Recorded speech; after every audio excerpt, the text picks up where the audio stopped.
আচ্ছা ভাবি, আমি এসব কি শুনতেছি? নুপুরকে বিয়ে দিলাম না, ওর হয়েছেটা কি আমাকে একটু ক্লিয়ার করে বলো তো। আর কইও না, মান সম্মান থাকতো না। নুপুরে নিয়ে ডাক্তারের কাছে গেছিলাম, ডাক্তার বলছে কি জানো, তোমার বোন নাকি প্রেগনেন্ট। কি বলতেছো এসব? প্রেগনেন্ট মানে? নুপুর, আমি এসব কি শুনতেছি? এটা কিভাবে সম্ভব? বিয়ের আগে প্রেগনেন্ট? এটা যদি জানাজানি হয় তাহলে কি মান সম্মান থাকবো? কোনো দিনও না। এই তুই বল, তোর এত বড় সর্বনাশ কে করছে? সব ক্লিয়ার করে বলবি এখন।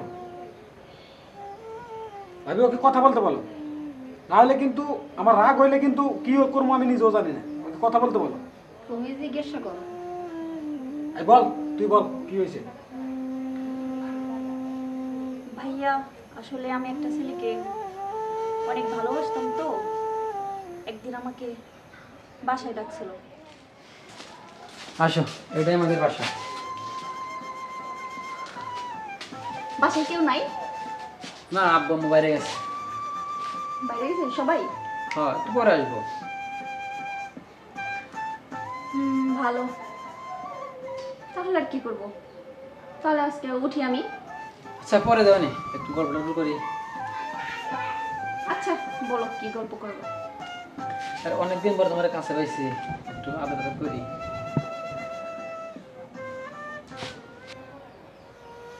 দেখছো ভাবি কি করছে? মান সম্মান আর কিছুই রইল না। ছেলেটা কে, কোথায় থাকে জানিস? হ্যাঁ জানি। কে, কার ছেলে? তুই ওই ছেলেটার নাম বল। ভাইয়া, ওই উত্তরপাড়ার আতিক।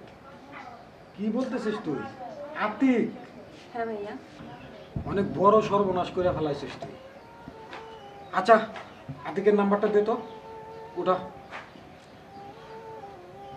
এই যে ভাইয়া।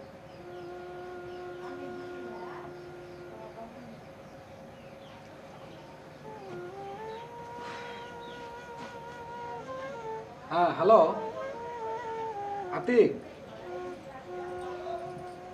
হ্যাঁ, আমি মামুন বলতেছি, নূপুরের ভাইয়া, বড় ভাইয়া। হ্যাঁ, আমি তো আছি ভালো। কই আছো তুমি? ও আচ্ছা, একটু আমার বাসায় যদি আসতে পারতো আর কি এখনই। আচ্ছা ঠিক আছে ভাই, একটু চালু করে চলে আসো। এখনই আসো, হ্যাঁ এখনই আসো। ওকে।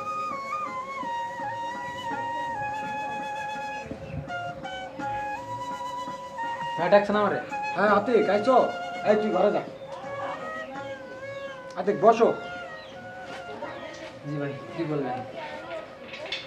দেখো ভাই, আমাদের ফ্যামিলি সম্পর্কে তো তুমি সবই জানো। তোমার কথা শুনে আমি একটু খুশিও হয়েছি। তো তুমি যে কাজটা করছো এটা আসলে মানে সমাজের চোখে অন্যায়। তুমি আমার বোনরে ভালোবাসো, আমার বোনও তোমারে ভালোবাসে, কিন্তু বিয়ের আগে যে কাজটা তোমরা করছো এটা সমাজের চোখে অনেক বড় একটা অন্যায়। তাছাড়া তুমি তো জানো আমার বাবা চিল্লা জামাত করে। বাবা কিন্তু বাড়িতেও নাই, সে 3 চিল্লায় চলে গেছে। এখন আমি ওর বড় ভাই আছি। ঘটনাটা আমি বিশ্বাস করতাম না। আমার ভাবি যখন বলল ডাক্তার নাকি বলছে এই কথা যে 6 মাসের প্রেগনেন্ট ও, শোনার পরে অনেক রাগ হয়েছিল, তারপরও নিজেকে কন্ট্রোল করে নিলাম।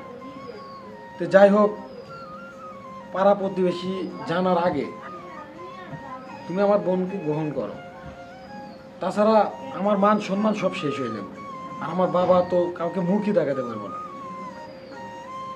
বুঝছো? এখন আমি কি করব বুঝতেছি না। তুমি ওকে ডাইকে নিয়ে আসছি, তুমি আমার বোনকে যদি গ্রহণ করো তাহলে আমার মান সম্মানটা বজায় থাকে। তাই তোমাকে আমি অনুরোধ করে বলতেছি, তুমি আমার বোনকে গ্রহণ করো। আমি তোমাদেরকে বিয়ে দিতে চাই। আচ্ছা ভাই, এখন ওই কাজটা তো হয়েছে আমাদের ইচ্ছার বিরুদ্ধে ভাই, তখন তো আমরা মানে ইচ্ছাকৃতভাবে করি নাই। আর আপনি যখন এভাবে বলতেছেন আপনার বড় ভাই, আচ্ছা ঠিক আছে, আমি রাজি আছি, কিন্তু আপনি ব্যবস্থা করেন এদিকে। যাই, খুব খুশি হলাম, আলহামদুলিল্লাহ। তোমার কথা শুনে অনেক খুশি হইলাম। তাহলে আতিক, আগামী শুক্রবারে তোমাদের দুজনকে কাজী অফিসে নিয়ে গিয়ে বিয়ের কাজটা সেরে ফেলবো। তারপরে এলাকার লোকজন যদি প্রশ্ন করে, তাদেরকে বলা হবে যে ওরা দুজন দুজনকে ভালোবাসে, তাই কাজী অফিসে নিয়ে কাজটা সেরে ফেলছি। যেহেতু আমার বাবা বাড়িতে নেই, তাই বাবা বাড়িতে আসলে আনুষ্ঠানিকভাবে আমার বোনকে তুলে দেব। ঠিক আছে আতিক? ঠিক আছে ভাই, আপনার যেটা ভালো মনে হয় আপনি সেটাই করেন। আচ্ছা ঠিক আছে ছোট ভাই, অনেক খুশি হইলাম। তাহলে তুমি এখন আসো। আচ্ছা ভাই, ঠিক আছে, আসসালামু আলাইকুম। ওয়ালাইকুম আসসালাম রহমতুল্লাহ। আচ্ছা ভাবি, আতিকের সাথে তো সব কথা শেষ করলাম, তাহলে এটা মাথায় রেখো, আগামী শুক্রবারে তাহলে বিয়ের কাজটা সেরে ফেলি। তুমি কি বলো? বিয়েটা হলে ভালো হবে, আমরাও মেলে সমাজে মুখ দেখাতে পারবো। আচ্ছা ভাবি, তাহলে কথা এটাই, আগামী শুক্রবারে বিয়ের কাজটা সেরে ফেলি। চলো ঘরে চলো। চলো।